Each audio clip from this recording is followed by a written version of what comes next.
Dogpatch. Dogpatch. So we were talking about Herman Cain for some reason, and you said that he appeared on a couple gospel records in Minnesota? Yeah, I can clearly remember one gospel record from Minneapolis where he's definitely like in the choir, like basses, Herman Cain. Is there a photo of him on the jacket? There's a photo of the congregation. You didn't enhance? I did not enhance. Similarly, from Maywood, there's a gospel choir LP where Doc Rivers, the NBA coach, appears on it. See, when you were telling me that story, the reveal, it could have been anybody. I was not expecting Doc Rivers. I mean, I don't know who I was expecting, but didn't expect Doc Rivers. It's kind of like trawling yearbooks. Mm-hmm. In a weird way. If you just pulled up all the weird choral records, both black and white, like you'd find some pretty weird people in there like, damn, Brad Pitt is in this choir from Missouri? No, fully. It's like Dollars to Donuts. There's like a gospel CD or a gospel record with Omar Epps on it. Am I right? Interestingly, if you are to sell a basically musically absolutely uninteresting choral record, your only in is something like that. Like actually Matthew McConaughey is on this. Well, let me posit that if there is and I'm sure there are, gospel LPs, black gospel LPs from Denver, Pam Grier's got to be on one of them. Did she ever sing? No, but she went to church. This is true. She grew up in Denver. There's a couple really good Colorado gospel LPs. Religious Souls. They have 2 LPs. Really good. Solid, like full LPs. Like every track is pretty good. Let's talk about some music. I'm convinced that in 20 years, you're just going to have a country podcast and I'm going to have a North Carolina rap 12-inch podcast. Right. And there could be some crossover events, some Sign to Drive events. A Dogpatch Summit. To your point, this episode will be the final country installment of Dogpatch. Oh. Rural Route number 3. We made 3 turns on this rural route. 3 lefts make a right. And if you're familiar with our previous country shows, we've never tried to give a definitive historical perspective of country. We were just playing country that John and I like, that occupies a certain psychic space, emotional space. It's usually dreamy. It's usually kind of steel guitar driven, but nonetheless, songs that stick with you for a while. And we're not going to change that MO at all for this show today. Although I will say, having just listened to the things you needle drop for me, it feels like this is pretty country. Yeah, beauty is one of the hallmarks of all the country I like. There has to be some kind of dark beauty, a little bit different, but there's a lot of very interesting chord modulation throughout the show today where kind of an unexpected note comes in that you're like, whoa. And after the confusion, then comes like the realization that that was really gorgeous or really sublime and that you wish you would have thought of that little change. There will be a Kickstarter up for the tabulature edition of this Dogpatch episode, so stay tuned for that. The fake book. Steak taco. So we're just going to get right into it. And the first thing we're going to listen to is from Gonzales, Texas. John, do you know where Gonzales, Texas is? Did they have a black newspaper? I bet you they did. From 1896 to 1901, I bet you they did have a black newspaper. But this is an artist named Al Urban, who also, I believe, was a 90s R&B A&R. I think he produced Jeff Redd's first album. Yeah. So this is probably from 65, and it does illustrate what I just mentioned about a very sublime and subtle chord insertion that you're like, oh, like this is the very definition of like lived in, very natural country. Like he's just singing. He's sung this song a lot and he's really good at it.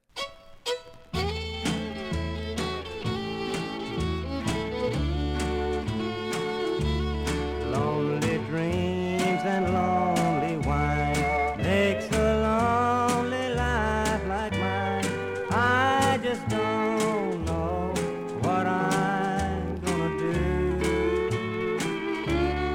Lonely moon and lonely sky, I'm so lonesome I could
what I'm gonna do. The jukebox plays a lonely song. I'm so lonesome since you're gone. It's a lonely, lonely life without you.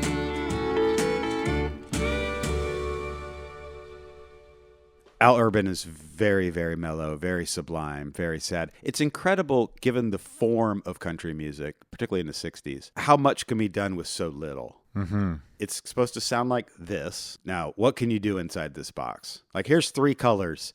Make a painting. Yeah, it's interesting. Some will have, full arrangement, drummer, bassist, piano player. Others will just have a guy playing the bass line on a guitar, and it sounds as full as the other song because of intention.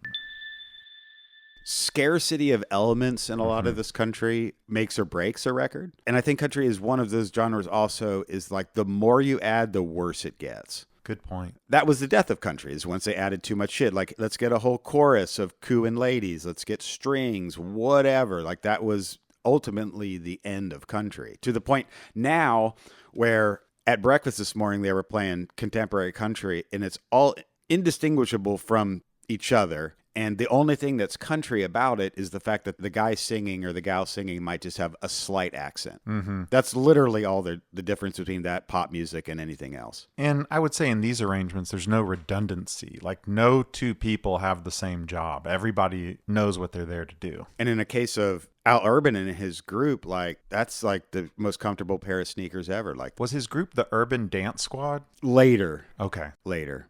Zone. So moving on with more country music, which we'll call, and I'll quote our friend Lawrence Peters, he calls this unruined country. Ooh. Which is a great way to put it. So this is an artist we've listened to before on the show from Wichita, Kansas, a fella named Ted Scott, and this is a song called Unwanted.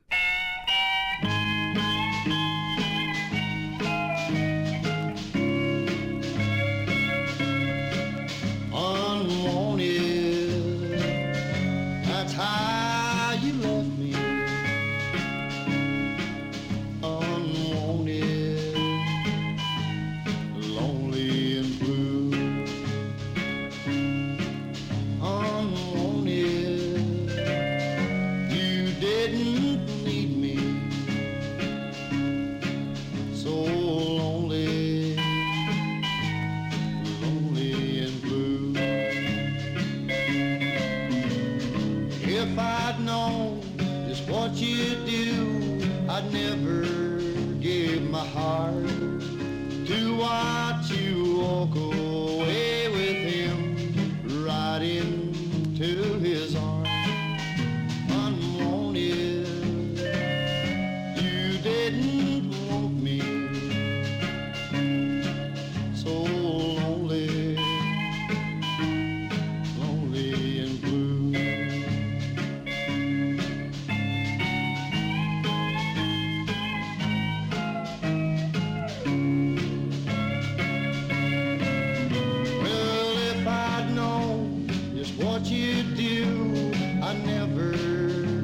My heart to watch you walk away with him right into his arms. Unwanted, you didn't need me, so lonely, unwanted and blue.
Where Did You Go by the Highland Ramblers on Ben from New Haven, Indiana on Highway 30 right outside of Fort Wayne. I drive through that motherfucker every single time I go to Ohio. You know what, Dante? I'm just listening to the accents. Now you're just on the accents? I'm just on the accents. As you know, I've been spending a lot of time in Toronto lately. Chilling. And I didn't know this about myself, but there's something about a Southern accent that just kind of calibrates my brain. I mean, I noticed this because nurses would call from my dad's facility or something, and I'd just be keeping them on the phone just so I could hear, like, won't. Or, like, this morning he had some pudding, and I'm like, oh, my God. They don't talk like that in Canada? Not only do they not talk like that in Canada, but half my interactions in Canada, you know, I could go in and say, yeah, I've got 3 rolls of E6 I'd like to develop. Don't cut the negatives. That sounds good. Where are you from? And I'm like, you sound exotic. Well, and it's Toronto. It's like you wouldn't get far if you asked everyone with an accent where they were from, because everyone's from somewhere. But something about the Southern accent is, yeah, I think maybe relatively exotic in Toronto. Are you any good at actually naming accents like as they come across your desk, like in, say, some of these country songs? Could you tell a guy from Gonzales, Texas from a guy from, say, Beaumont, Texas? No, but I think that a lot of people have made assumptions about me over the years, like, oh, they have. What's up, bro? My intelligence, my, the amount I've traveled. Country music is one of the few things I feel where a Southern accent is actually an asset. Oh, yeah. It offers authenticity. Country music is based on authenticity, essentially. And I don't know if this is my revisionist viewpoint on country, but for me, the more jacked up someone's accent is, the more I kind of lean into it. Oh, without a doubt. When they cleaned it up, when Nashville cleaned it up, they stripped it of all its kind of intangibles. That's when it started to suck. Mm-hmm. They didn't understand that, like, the more cross-eyed that shit sounded is actually the more it was going to resonate, particularly for the people it was made for. I feel like at some point they started instituting like a Nashville pronunciation guide or something. Without a doubt. And we can blame Chet Atkins for that. Sorry, Chet. There's nothing wrong. So next on the slate is an Arkansas accent. Another fellow we played on the show, Wayne Rainey, who, besides being a incredibly prolific artist, was a mover and shaker behind the scenes on the small-time country circuit. He owned Rim Rock Records, which did recording. They manufactured records. They pressed them. Just an all-around incredible figure, and this is a record he made in the 50s for King. He had a pretty good run on King, 50s and early 60s, before he kind of went indie and did his own thing at Rim Rock. He's definitely in my top 5 country voices. Just natural. He does that thing that I love that we've talked about before, where they can stretch a syllable out for so long or so short. And like his genius is in stretching a word out until you feel it. These are people for who the word pin is a 2-syllable word. Pin. The song is called No One's Crying But Me by Wayne Rainey. And we'll back that up with a really tender female ballad from Pennsylvania, of all places.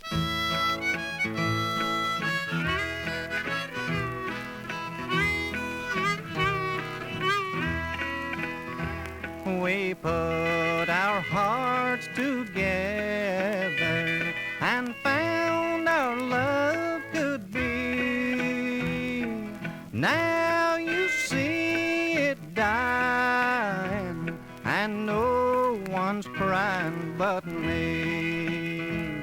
I don't believe you're sorry. If so, you'd show sympathy.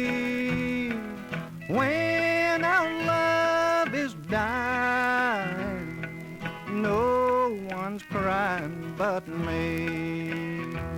I won't accept your flowers Please don't do favors for me, for in my grieving hours I'm alone in my misery. There's no way I can save it. You made it plain to see. When our love is dying, no one's crying but me.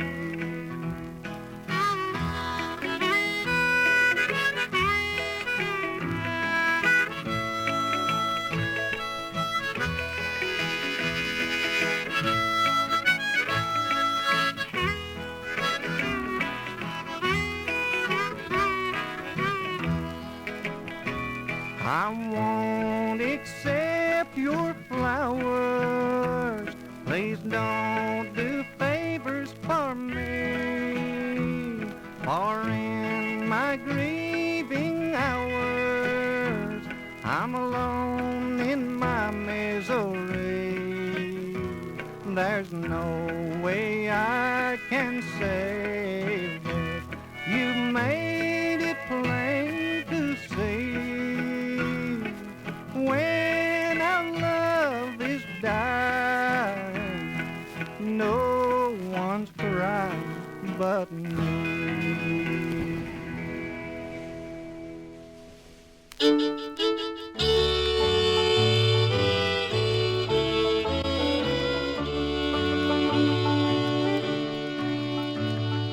Did I feel the night you see? I loved you, dear, and you were away. I watched her while she held your hand. I turned away and cried again. I cried.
A sparkling piece of country innocence by Julie Folmar on the Bittner's label from Somerset, Pennsylvania, which I've been through a million times because that's, if you're driving east from here to New York City, you usually go through Somerset. It's kind of a big truck stoppy diner zone. Was this on King Tubby's Meets Rockers West? They borrowed his Verb. Yeah, God, that Verb, when it came in, I was a little transported. It was really nice and, yeah, super verbed. And they double track her vocals kind of on the chorus a little bit. And you're like, it's like, whoa. Like, yeah, for a really kind of small time 2-bit recording, they were really going for it there. It's got a vibe all its own. I mean, they pushed the whole thing through like a plate reverb car wash. Yeah. Bittner's is an interesting little custom label, like I said, in Somerset, which is just up in the kind of foothills of Pennsylvania, no man's land. There's some garage, some country. I don't think there's any soul, but it reeks of one of those labels that people haven't found all the records yet. Right. Went to the client. They're all Rite customs. The look and feel of the Bittner's label is probably one of the most seductive for me. When I see a Rite custom with that deep indentation that looks like that, I don't give a fuck what it sounds like. I'm like, let me get this. Maximum grip. The silver ink on, blue blank is really lovely. I think there is a Rite custom pressing from every state, but I've not found Hawaii. But there's multiple Alaska ones. In fact, there is a blue on blue Sitka, Alaska release, this terrible pop record about a snowman. But yeah, I believe that there is a Rite custom press from every single state in the United States, which is crazy because every region had their own pressing capabilities. So either the rates were right, the turnaround time was right, no pun intended. I was going to say, why do you think they call them Rite Records? I mean, they manufactured 20,000 records during their 30 years in business, and most of them have never been found. I feel like there's been a lot of times where I've been like, Dante, man, I just found this record from North Carolina. It's incredible. And you've been like, that's a Rite record. There's a ton of Carolina Rites. I think that Harry Deal probably did over 75% of his records at Rite. Harry Deal didn't make a single record at Rite. Really? Not one. Where were they? He used Nashville plants. Don't put me on record saying that. I can't. Oh, I can't afford a hit I'm like pulling this. the whole card. So are we about to listen to some Wicked Northern on Peach by the Stereophonics? Or it could be Garage. Could be Garage. Yeah, so what we're going to listen to next is by the Stereophonics on Peach, a song called Crying for You. And for the cratists out there, if you encounter this, it could literally be any genre just by looking at it. Soul is a good guess. Garage is next. Country would probably be like the third or fourth guess for most people that this would be, in fact, a country record, not the aforementioned genres. Yeah, I don't see them boys, the Stereophonics is coming through tonight. And it's a female group, which also... Keep them guessing. I don't know if the band is, but the lead singer is indeed a woman. We listened to this earlier, and I was telling you to listen to how weird the phrasing is. Yeah. And just everything kind of goes either a note short or a note late throughout the whole band, but somehow it's still together. Pretty good stuff from 68, 69, a little bit later.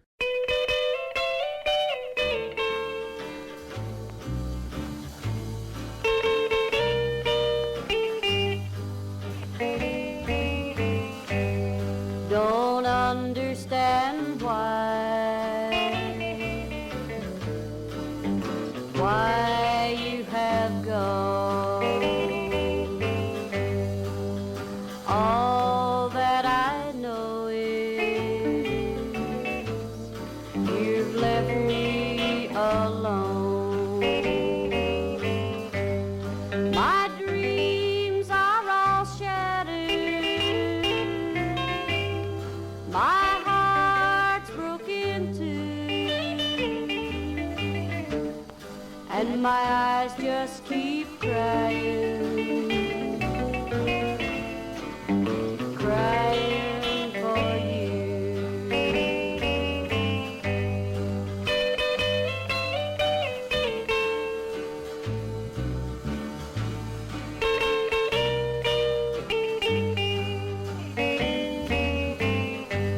The tears that have fallen have blood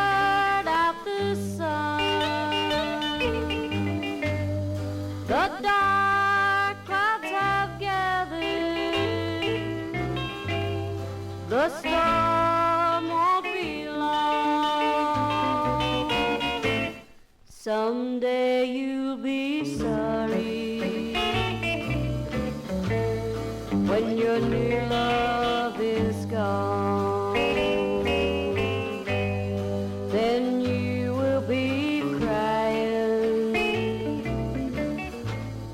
when you're left all alone.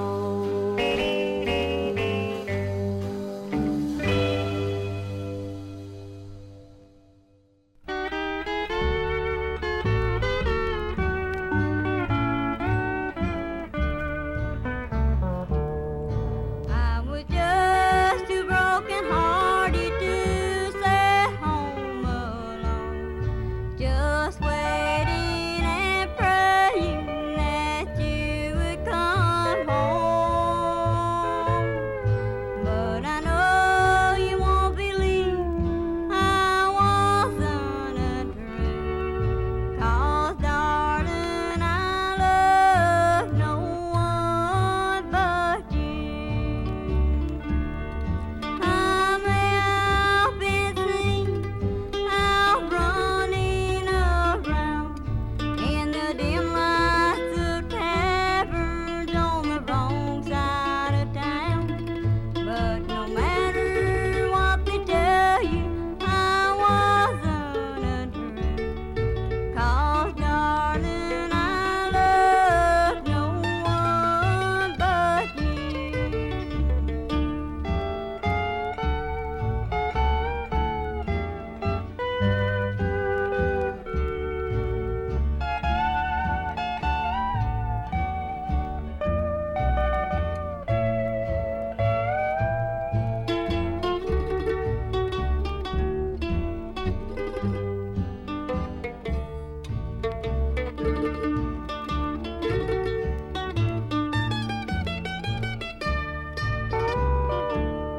You don't know how lonely I've been since you gone. You're in my heart and on my mind. But now we're together and I'll never be blue. And darling, I love no one but you. I may have been seen out running around in the dim lights of taverns on the wrong side of town. But no matter what they tell you, I wasn't untrue, 'cause darling, I love no one but you.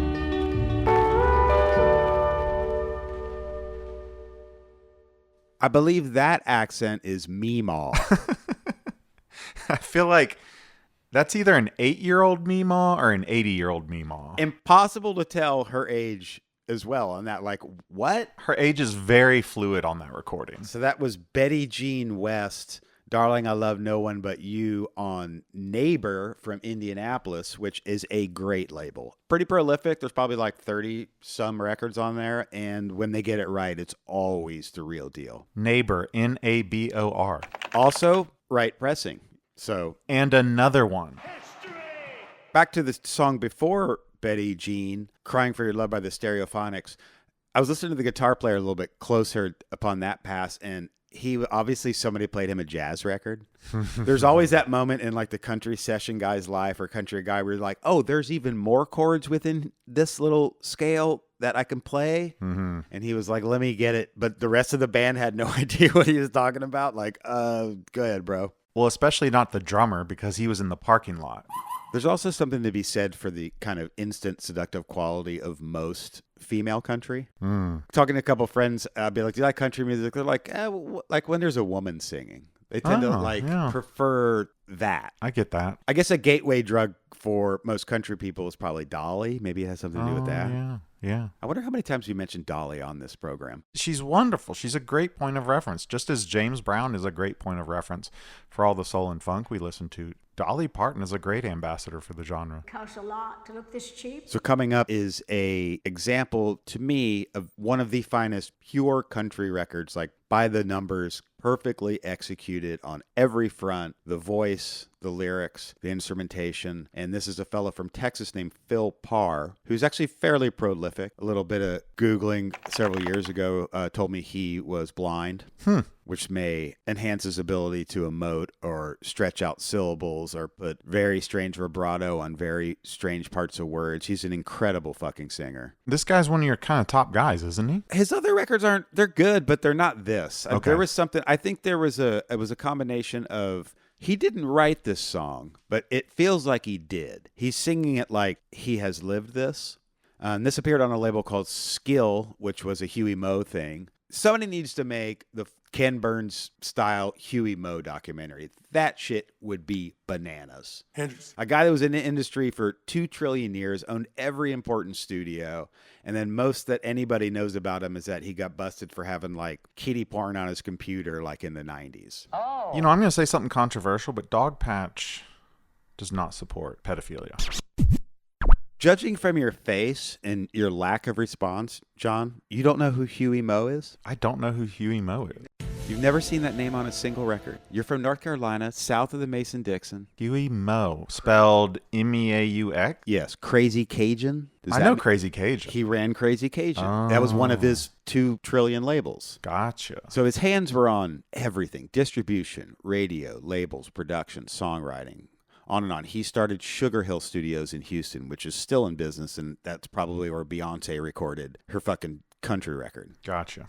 And should you want to brave getting on some kind of watch list for your Google searches, there's a clip of Huey Meaux doing his final radio program for some show he had in Louisiana, I believe, for like decades. But he does his final show, and it's this absolute hoot.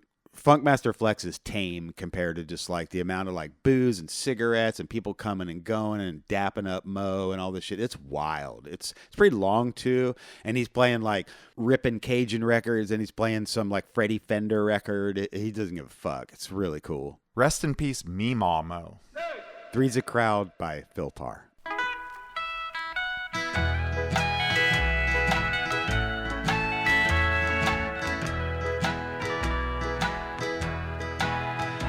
I've been looking through the window of the past, and I've seen the reason why our love can't last. You're still seeing him, and this I won't allow. It's not right for two's a marriage, three's a crowd. You're still keeping little things he gave to you. There are pictures and some letters tied in blue. And at night I've heard you call his name aloud. Or don't you know that two's a marriage, three's a crowd.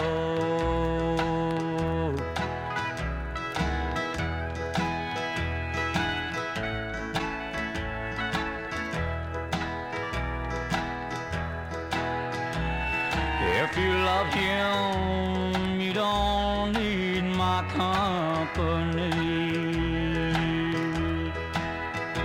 Either close the door to him or set me free. You're the reason I'm alone with my head bowed. Don't you know that two's a marriage, three's a crowd. One is lonely, two's a marriage, three's a crowd.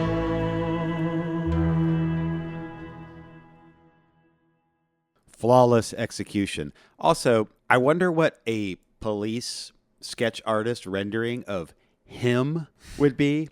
Because so many of these songs are about, like, you're with him. Mm-hmm. Like, I lost you to him. What do you think that the him aggregate drawing would look like? Dashing. The redheaded stranger? So handsome. Full-length duster? Strong jawline. Mustache? If period appropriate. Cowboy boots or no cowboy boots? Cowboy boots, but jeans over them. Probably some boots that you've never seen. Like, not some Tony Roma Commons. Some handsome boots. Yeah, maybe even some exotic snakeskin. He's a problem. You know Rupert Holmes made a song called Him.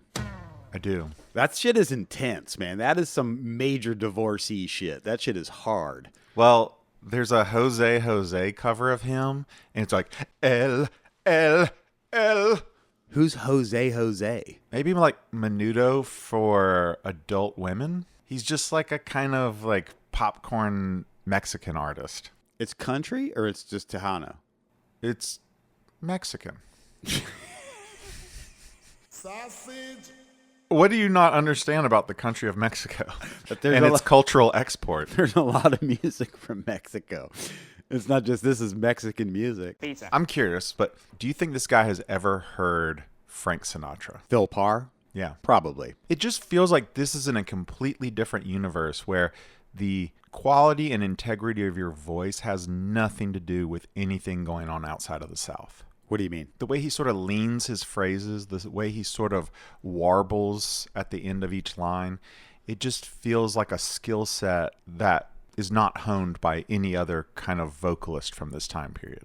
So next up, we'll listen to a guy from Kentucky by the name of Sandy Doherty, who's great. I got really into Sandy Doherty. He's got a handful of singles, all obscure, but when he gets it right, he really, really gets it right.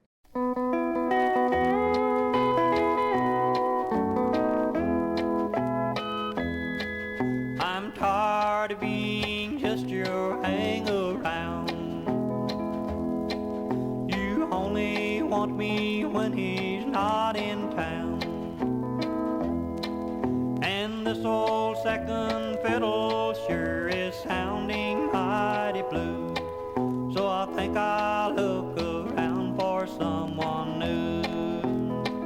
That's what I'll do. That's what I'll do. Yes, I'll find somebody new. That's what I'll do. You never treated me the way you should. Yet I forgive you, but it did no good. It seems that I have only been just only in the way. So I'm walking out of your life, dear, to stay. That's what I'll do.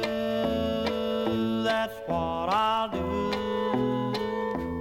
Yes, I'll find somebody new. That's what I'll do.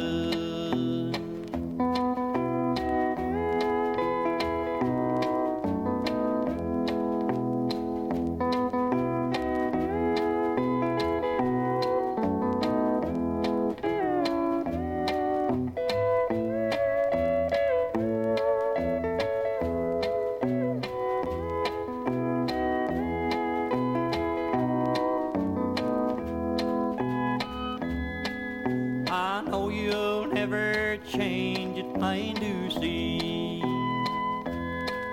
Your heart's too crowded for someone like me. It's no use for me to hope that someday you'll be mine. So I think I'll move on farther down the line.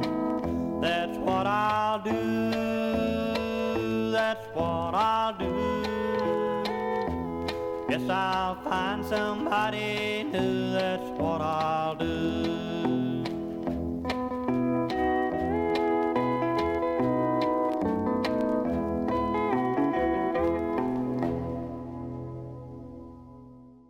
You. Great walking rhythm country. And again, he holds that do out for inordinate amounts of time. That's really beautiful. It's one of those ones that is always kicking around in my head. I love when the guitar player is also the drummer. That's on a label called Blue Angel from Louisville, which is pretty high quality. There's probably 20 records on the label, all of which deserve a listen. Some are really good. I believe we played a Blue Angel record on one of our previous country shows. When I lived in Chicago, I always felt that Louisville was the shortest drive you could make to get to the South. Some would say Cincinnati. Oh, okay, yeah. Just saying, because even though Cincinnati is in Ohio, which isn't officially the South, that shit is the South. We've talked about this on the show before. It's right across the river from Newport, Kentucky. Fair. The bluegrass is not far away from Cincinnati. That sounded great, though. I really enjoyed that. I could probably make an entire mix CD of songs kind of in that template with a very simple walking rhythm. Not much exotic instrumentation for what it's worth. There's no the steel player is really good in that, but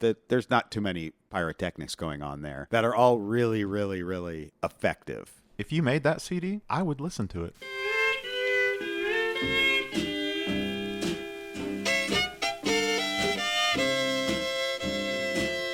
So tired of crying my heart out for you. So tired of being alone and blue. So tired of trembling when I hear your name. So tired of wishing for you in vain. So tired of dreaming and waking to find I'm still alone with a worried mind. So tired of pretending you're true.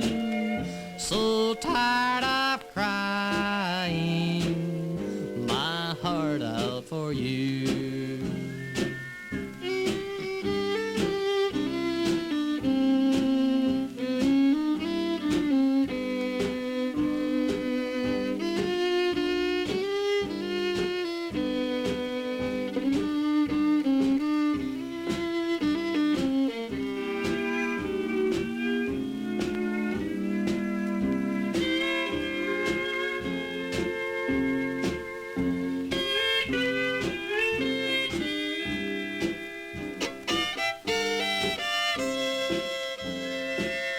So tired of dreaming and waking to find I'm still alone with a worried mind.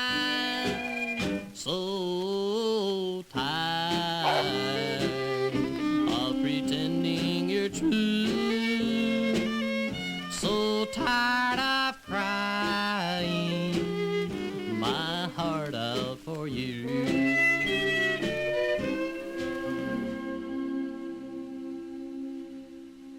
So we listened to close to an hour of what I would like to think were heirloom quality country songs, because country ultimately is just about the song. The singer in the song, but the song is the main engine for most good country music. That's what you hang all the dressing on. Yeah. 2 minutes to 3 minutes. Move me. That's what your average country fan is asking. Move me. Touch me. Mm-hmm. Which in a lot of genres, that's not really the case. You know, like soul often, well, there's a lot of really emotional soul. You think of like soul and funk stuff, you're like, move my feet, not move my heart. This is a song about how there's a party. There are a lot of soul songs about partying, the party, a party, how to party, when the party's over. You should party. We party. If you're not partying, you should party. And if you're not partying, the other thing you should do is get down. Oh, you got to get down. Can you get down? I would call this a get down. I got down. We all got down, plurally. The Coliseum. We were also talking earlier about how you don't think of Southerners in the, say, country music realm and their relationship to astrology. But I did mention to you that I had an uncle, Uncle Early, who had a romp with a, let's call her a fortune teller, traveling with the fair and came back around the next year to King looking for old Uncle Early. On some rabbit foot minstrel show? Yeah, to me, I feel like the introduction of the fortune teller had to have been, you know, one of these boxcar fairs that went through the South, you know, and opened up in a different town or county, you know, every fall. You could buy elixirs, get your fortune told. Rabbit Foot Medicine Show actually was on the main stage this year at Coachella. I thought it was just kind of nuts. Playing that old-timey? Playing that old-timey music. How many suspenders on stage? What's the maximum? Truly burnt. Given the kind of tenuous astrological country connections, I'm sure as the 70s rolled in, it got a little bit more popular because astrology kind of became a main street type of thing. Like it was next to the photo shop in the diner. There might be a astrology or a fortune teller lady there. Cards at the very least. I mean, playing cards are important to the mythology of country music more than many objects. So this thing we'll listen to is by Jean Sackett, a woman who I'm assuming is from Dallas, Texas, as the record is from Dallas on a label called Skippy. But this is a very forlorn, beautiful, and very sad country song about her going and having her fortune told. I feel like today's modern equivalent of this would be if Gene Sackett had a song from 2025 called I Do Ketamine. Manifesting abundance. Yeah, just I feel like a fortune teller at that time was maybe as sort of exotic as intravenous cat tranquilizer. So they'll have to listen to the song to find out exactly what the fortune teller told Gene. In a wrinkle of great songwriting, that's what you're left wondering. Oh. It clearly wasn't good, just judging from the somber atmosphere of the song, but there's a real lasting quality to this, and you sympathize or empathize greatly with Miss Sackett. Just like she thought she had something, and somebody was like, you don't. I went to the fortune teller, and she told me that Billy Joe McAllister jumped off the Tallahassee Bridge. Have you ever been to a fortune teller or a palmist or any of that? I've not had my tarot cards read. I do have some friends that every year on my birthday will send me my horoscope, obviously. I have a good friend who's, you know, read my birth chart, but I'm talking go into a spot. It's still amazing in 2025 how many astrology, like walk-in astrology, fortune telling, crystal ball type places there are. And to their credit, I've never seen one that was closed. And they're in podunk towns too. Like literally, like the only thing in this town is a Hardee's, a gas station. Usually the Hardee's and the gas station are combo. And then maybe a tax guy and an astrologer. We were talking about how small towns in the South always had a Hardee's. And my buddy who grew up in West Jefferson, North Carolina was like, dude, we didn't even have a Hardee's. I was like, what'd you have? He said, Long John Silver. Manja. At Long John Silver's, you used to be able to just get a bag of the batter that fell off. And every town had kind of a different colloquial name for it. My mom loved them. She called them Crispies. In Western North Carolina, they were called bits. Did the Long John Silver's in your town growing up have the treasure chest for the kids? Oh, yeah. How else you going to get your kids to eat that? Just Crispies? We're just going to order Crispies for Kirby today? Yeah, let me get some bits and some mayo packets. And a lemonade. So, this has been Dogpatch. I'm Dante Carfagna. I'm Jonathan Kirby. Hee-haw? Oh, hell no.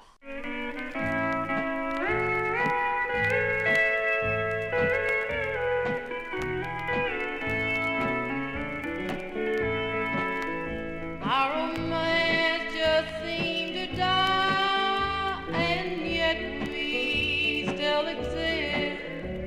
We have to go on side by side as Mr. and Miss. Though I had to turn to someone to see why love grows cold. That's why I went to the gypsy and had my fortune told. She looked at me so sadly as she went on to say, the future looks so dim, dear, for you in every way. Your sweetheart loves another, that's why he's grown so cold. I wish that I had never gone and had my fortune told.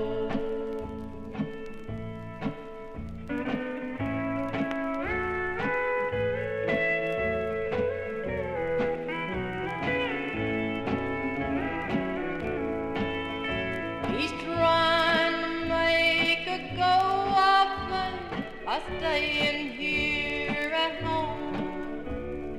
He doesn't know that I found out I feel so all alone. It's so hard to live together with the love that's grown cold. That's why I went to the gypsy and had my fortune told. She looked at me so sadly as she went on to say, the future looks so dim, dear, for you in every way. Your sweetheart loves another, that's why he's grown so cold. I wish that I had never gone and had my boy